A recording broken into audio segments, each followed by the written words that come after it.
بسم اللہ الرحمن الرحیم۔ السلام علیکم student here is Urdu teacher. Student آج بھی آپ لوگوں کا ویک 6 ہے اور ویک 6 کا لیکچر نمبر 5 ہے۔ ڈے ہے آج فرائیڈے۔ اسٹوڈنٹ آج کا جو آپ لوگوں کا ٹاپک ہے وہ ہے روداد نویسی۔ آپ لوگوں کو میں نے بھی پہلے بھی بتایا تھا کہ آپ لوگوں کے خط، مکالمہ اور روداد یہ آپ کے پیپر کے پیٹرن میں ہے اور یہ پیپرز میں آتی ہیں چیزیں، ٹھیک ہے۔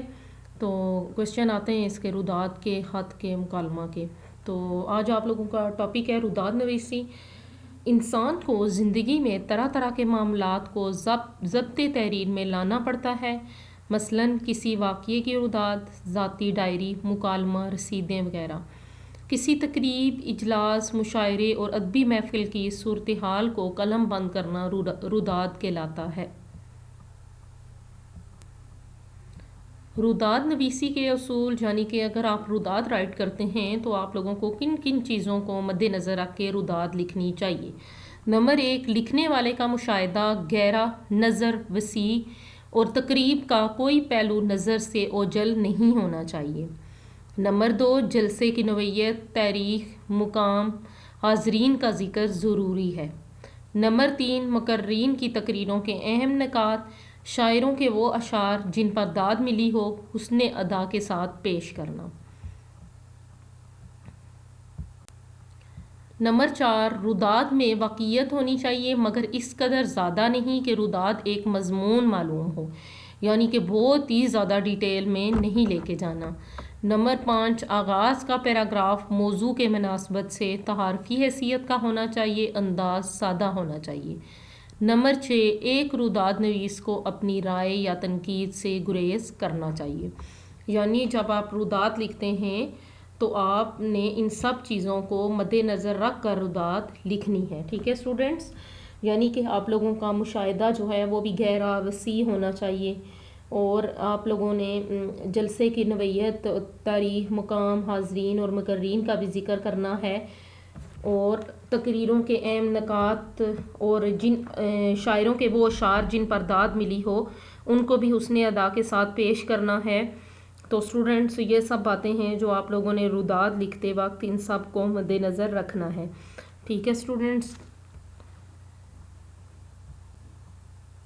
تو اسٹوڈنٹس آپ لوگوں نے روداد کسی بھی ٹاپک پہ جب یہ کوئی روداد لکھیں گے تو آپ لوگوں نے ان چیزوں کو مد نظر رکھ کر لکھنی ہے۔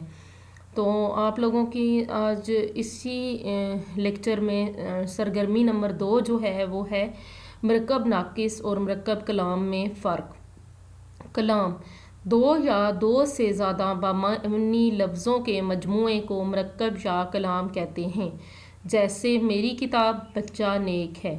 مرکب ناقص، مرکب ناقص کی کیا تعریف ہے؟ وہ مرکب ہے جس سے کہنے والے کا مقصد پورا نہ ہو اور بات سننے والے کی سمجھ میں پوری نہ آئے، جیسے تیز گھوڑا، نیک آدمی۔ ان مرکبات سے کہنے والے کا مقصد سننے والے کی سمجھ میں پوری طرح نہیں آتا، یعنی کہ پوری بات جو کلیئر ہے وہ مرکب ناقص میں نہیں ہوتی بلکہ ایک یا دو الفاظ ہوتے ہیں، ٹھیک ہے اسٹوڈنٹ۔ مرکب ناقص اور مرکب کلام میں فرق آپ لوگوں کو آنا چاہیے۔ موسٹلی کوشچن اس میں سے بن کے آتے ہیں یا کوشچن اس طرح بن کے آ جاتا ہے کہ مرکب تام اور مرکب ناقص میں فرق واضح کریں۔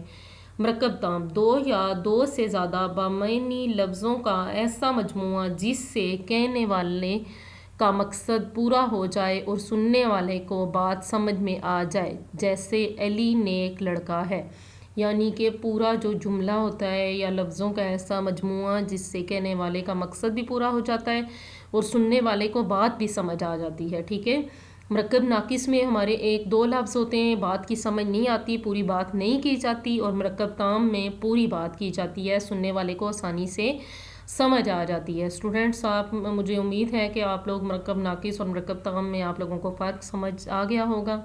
تو آپ لوگوں کا آج گھر کا کام ہے، آپ نے روداد لکھنی ہے اور موضوع ہے تقریب یوم آزادی، ٹھیک ہے۔ یوم آزادی کی تقریب پر آپ نے روداد لکھنی ہے۔ آپ لوگوں نے تھوڑا بہت آزادی کا بتانا ہے اور پھر آپ لوگ سٹارٹ جب لیں گے تو آپ یہ بھی آپ لوگ ذکر کر سکتے ہیں کہ ہمارے اسکول میں یوم آزادی کی تقریب کا اہتمام کیا گیا ہے، تو تقریب کے صدر کون سے ہیں، تقریب کا آغاز کس طرح ہوا ہے، تقریب میں کہ سیکٹری جو تھے وہ انہوں نے کیا کہا، اور تقریب میں مطلب آغاز قرآن مجید کی تلاوت سے ہوا، پھر نعت رسول مقبول صلی اللہ علیہ وسلم پیش کی گئی، پھر ایک اسٹوڈنٹ نے آزادی کے موضوع پر بہت اچھی تقریر کی، ملی نغمے بھی بہت سے طلباء نے تیار کیے تھے۔ تو آپ لوگوں نے ان تمام باتوں کو مد نظر رکھ کر آپ لوگوں نے رودات لکھنی ہے، ٹھیک ہے۔ پھر آخر میں مہمان خصوصی کی تقریر کا بھی ذکر کر دینا ہے، اور پھر تمام مہمانوں کا جو ہے وہ کیسے شکریہ ادا کیا گیا اور تقریب کا اختتام کیسے ہوا، ٹھیک ہے۔ اسٹوڈنٹس آپ لوگوں نے ایسے رودات لکھنی ہے، اور مرکب ناقص اور مرکب تام کی تعریف آپ لوگوں نے یاد کرنی ہے۔ یہ تمام آپ لوگوں کا گھر کا کام ہے۔